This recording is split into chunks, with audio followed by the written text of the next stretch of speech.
Good afternoon students. आज morning में आपका प्री बोर्ड जनवरी 2025 12वीं कक्षा इकोनॉमिक्स का पेपर हुआ है। हम उसका सॉल्यूशन करने का प्रयास कर रहे हैं जो आपके अंक निर्धारित करने में आपकी सहयोग करेगा। तो देखिए, प्रश्न पत्र पहला प्रश्न है, इसमें जो आया है वह है निम्नलिखित में से कौन सा व्यष्टिगत शास्त्र का अध्ययन है। तो राष्ट्रीय आय नहीं है, कुल मांग नहीं है, व्यापार चक्कर नहीं है, मांग का सिद्धांत, ये आपका उत्तर सही है। ये अव्यष्टिगत है, बाकी सारे समष्टिगत के हैं। इसके बाद जो सेकंड और इंग्लिश में आपका watch of the following study of the micro economics, national income नहीं, एग्रीगेट डिमांड नहीं, साइकिल ट्रेड नहीं और थ्योरी ऑफ द डिमांड, ये आपका उत्तर है। इसके बाद आपका जो है निम्नलिखित में से कौन सी अर्थव्यवस्था की केंद्रीय समस्या नहीं है। किन वस्तुओं का उत्पादन किया जाए है, उत्पादन किसके लिए किया जाए, ये भी है। साधनों का पूर्ण उपयोग, ये भी किया जाए। गरीबी और बेरोजगारी, ये इसका उत्तर है आपका, ये नहीं है। इंग्लिश में which one of the following not a central problem of economics, what is the produce है। फॉर वॉर्म्स produce yes, for utilization of reason yes, problem of the poverty and employment, ये नहीं है। इसके बाद आप अगले क्वेश्चन पर चलते हैं। नेक्स्ट क्वेश्चन पर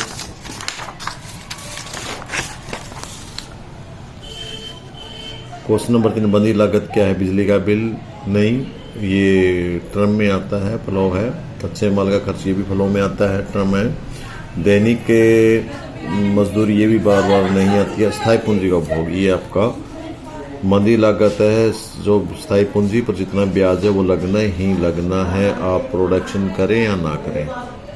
fix cost, electricity bill no, expenditure on the raw material no, daily labour wages no, interest of the fixed capital yes, ये आपका है। अगर सही समीकरण चुनिए।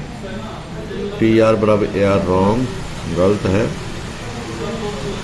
ए आर बराबर एम आर बटे क्यू रॉन्ग, ये भी गलत है सूत्र। एम आर बटे डेल्टा टी आर बटे डेल्टा क्यू रॉन्ग है।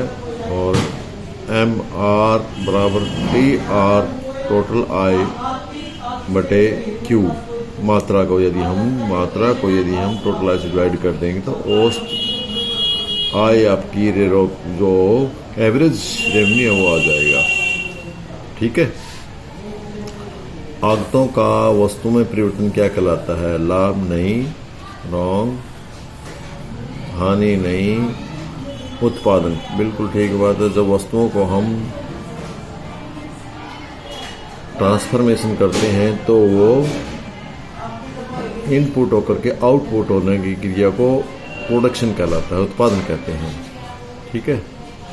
इसके बाद अगला क्वेश्चन, जब सीमांत उत्पादन घटता है तो कुल उत्पादन किस अवस्था में होता है। अधिकतम नहीं, अधिकतम तो सीमांत उत्पादन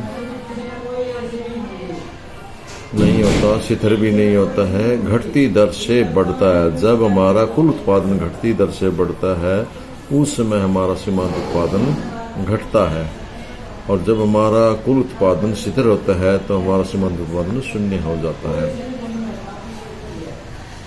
पूर्ण प्रतियोगिता के अंतर्गत औसत आय और सीमांत आय बराबर होती हैं, तो इसलिए हमारा ये इसमें उत्तर आएगा, यानी M R under perfect competition में ए आर और एम आर इक्वल होते हैं, दोनों बराबर होते हैं, इसलिए इसमें आपका ये उत्तर आएगा। या ये कैसे, अब इंग्लिश में ये वर्ड इंग्लिश वाला ये कह सकते हैं कि बात है। जब कीमत बढ़ने पर पूर्ति बढ़ जाती है, तो यदि कीमत के कारण बढ़ जाती है तो पूर्ति विस्तार होता है, और यदि अन्य कारण से बढ़ जाते हैं पूर्ति में वृद्धि होती है। तो आपका यहाँ पूर्ति में विस्तार, इसको कुछ ही आएगा। फिर हम प्रश्न नंबर 9 पर चलते हैं। प्रश्न नंबर 9 है आपका, ये आपका प्रश्न नंबर 9 अभिकथन है, जब तक सीमांत उपयोगिता ऋणात्मक है कुल उपयोगिता में वृद्धि होती रहती है। बिल्कुल ठीक बात है। सीमांत उपयोगिता में कुल उपयोगिता का ढलान है, इसीलिए सीमांत उपयोगिता ढलान है क्योंकि कुल उपयोगिता में वृद्धि हो रही है और वो सीमांत उत्पादकता धनात्मक है। तो इसका मतलब ए उत्तर ठीक है अपना। अभिकथन ए और बी भी ठीक भी हैं, दोनों सत्य भी हैं, और कारण अभिकथन की सही व्याख्या भी करता है। तो इंग्लिश वाले बच्चे भी ये कर लेंगे, आपका ए ही आंसर ठीक है इंग्लिश में भी। अब उत्पादन संभावना वक्र का आकार, इस उत्पादन संभावना पीपीसी है वो आपकी इस प्रकार की होता है जिसका आकार इस आकार का होता है, जिसको नतोदर बोलते हैं। तो ये नतोदर आकार की होती है। मांग में विस्तार और मांग में वृद्धि। मांग में विस्तार कीमत के कारण होता है और मांग में वृद्धि अन्य कारणों से होती है। यदि कीमत घट जाए तो मांग का विस्तार हो जाता है, यदि कीमत समान है और अन्य कारणों से घट जाए तो अन्य कारणों से मांग में वृद्धि। अन्य कारण घटने के कारण, अन्य कारणों में परिवर्तन के कारण यदि मांग में बढ़ोतरी हो जाए तो वो मांग में वृद्धि कहलाती है, और कीमत कम होने से मांग बढ़ जाए तो मांग का विस्तार कहलाते हैं। ये अंतर आप इसमें लिख सकते हैं। इसके बाद जो नेक्स्ट क्वेश्चन है आपका, explain the difference between extension of demand and increase. कुल आय संबंधी आप प्रश्न कर सकते हैं। ये बड़े प्रश्न है। नीचे आपका ये प्रश्न इस प्रकार का चित्र बनाना है आपने इसका, और इसकी सारणी बहुत आसान है जो आपके टीआर जैन की बुक में दी हुई है। नेक्स्ट 14वां क्वेश्चन आपका इस प्रकार हल करना है। देखिए ये 14वां क्वेश्चन आपका दिया हुआ है, इकाई दी हुई है, बहुत ज़्यादा इजी है आपका पेपर। इसमें ये दिया हुआ देखिए आपका कुल लागत आई है जो जीरो उत्पादन, कोई उत्पादन नहीं है तो 12 है। इसका मतलब ये फिक्स है आपकी, ये आपकी फिक्स है। तो इस पर उत्पादन कुल परिवर्तन कुछ नहीं है तो उत्पादन सीमांत दर में कुछ नहीं होगा। और ये एक है उत्पादन करता है तो इसका लागत 18 आता है। इसका मतलब 12 तो इसका फिक्स कॉस्ट है और 6 परिवर्तनशील लागत है। और इसी प्रकार 2 इकाई करता है 21 है। इसका मतलब 21 में 18 तो शिथिल लागत है, और 18 इसमें 12 है औसत लागत। 12 21 में से 12 गया 9 बच गया आपका, तो 9 आपका परिवर्तनशील लागत है। अब हम निकाल लें सीमांत लागत। सीमांत लागत निकालेंगे तो इसमें से 12 से ऊपर कोई नहीं थी, इसलिए आपका डैश आ गया। आगे आपके अगर 1 इकाई लगाने से आपका उत्पादन में 12 थी कॉस्ट, तो 6 का उत्पादन है, यानी सीमांत लागत 6 है। और 2 इकाई उत्पादन करते हैं आपकी सीमांत लागत है 21 में से 18 गए 3 आ गए। इस प्रकार आप इसका सोल्यूशन कर सकते हैं। तो बहुत ईजी था। बाकी प्रश्न आप कर सकते हैं।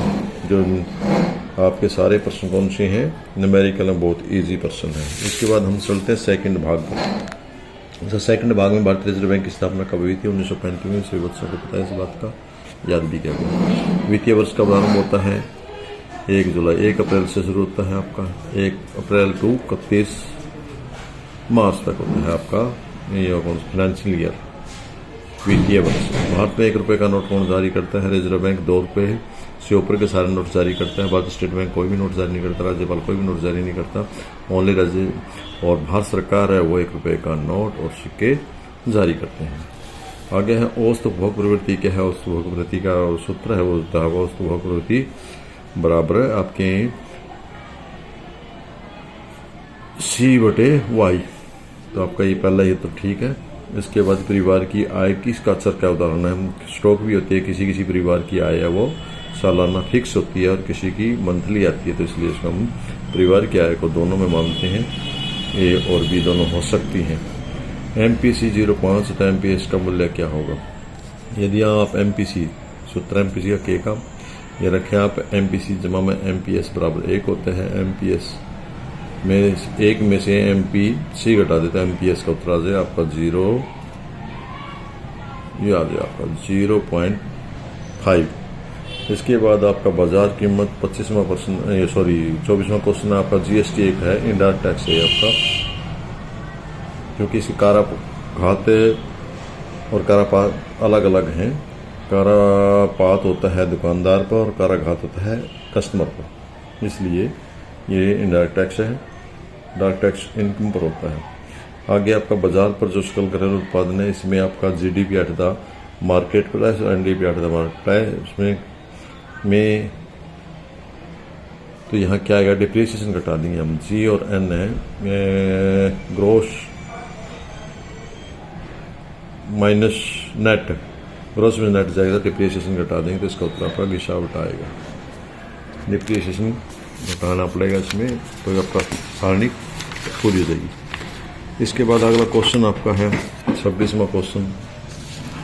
ये भी वही है, हस्तांतरण आय को राष्ट्रीय आयकर में शामिल नहीं किया जाता। बिल्कुल नहीं करते हम इसको कभी शामिल। हस्तांतरण आय को सेवाएं का प्रदान करने पुरस्कार नहीं की जाती, तो ये भी ठीक है। और पहले वाले का ये आपका सोल्यूशन भी है, इसलिए आपका क्या ही उत्तर ठीक है। इसके बाद आगे हम चलते हैं प्रश्न नंबर 27 पर भारतीय रिजर्व बैंक के वर्तमान गवर्नर कौन है? भारतीय रिजर्व बैंक के गवर्नर हैं वो संजय मल्होत्रा जी हैं। यो 11-12-24 के उन्होंने पद संभाला है। 11-12-24 से नए हैं संजय मल्होत्रा। व्यापार शेष भुगतान शेष में अंतर दीजिए। व्यापार शेष भुगतान शेष का ही एक भुगतान शेष व्यापार शेष एक इकाई है और भुगतान शेष की ही एक इकाई है। व्यापार शेष है वो भुगतान शेष की एक इकाई है। व्यापार शेष में सिर्फ दृश्य